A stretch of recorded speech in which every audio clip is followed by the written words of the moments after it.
Band সঙ্গীত প্রিয় হয়ে থাকলে জোনায়েদ ইভানকে আপনার চেনার কথা, কিন্তু অ্যাশেজ ব্যান্ডের ভোকাল এবং এও জানেন আজ ইভানের জন্মদিন। জন্মদিনে দারুণ একটি উপহার পেলেন তিনি। নেইমারের বাড়িতে বেজেছে তার গাওয়া একটি গান। বিশ্বাস হচ্ছে না, তথ্যটি সত্যি। নেইমার বাড়িতে অ্যাশেজের গান বেজেছে কিশোরগঞ্জের রবিন মিয়ার কল্যাণে। নেইমারের সঙ্গে ভালো সম্পর্ক রবিন মিয়ার। সম্পর্ক ভালো নেইমারের পরিবারের সঙ্গেও। কাতার বিশ্বকাপে ব্রাজিলের সুপারস্টারের প্রচারণার দায়িত্বে ছিলেন তিনি। সেই রবিনই নেইমারের রিওর বাসায় ইভানের গান বাজিয়েছেন। এর একটি ভিডিও সামাজিক যোগাযোগ মাধ্যমে শেয়ার করেছেন তিনি, যেখানে দেখা যায় বাংলো টাইপের বাড়িতে সুইমিং পুলের পাশে বড় পর্দায় ইভানের গানের লিরিক্স ভেসে উঠছে।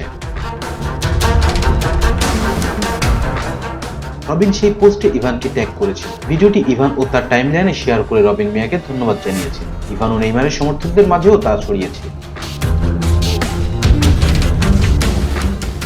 রেজান ইসলাম, স্পোর্টস।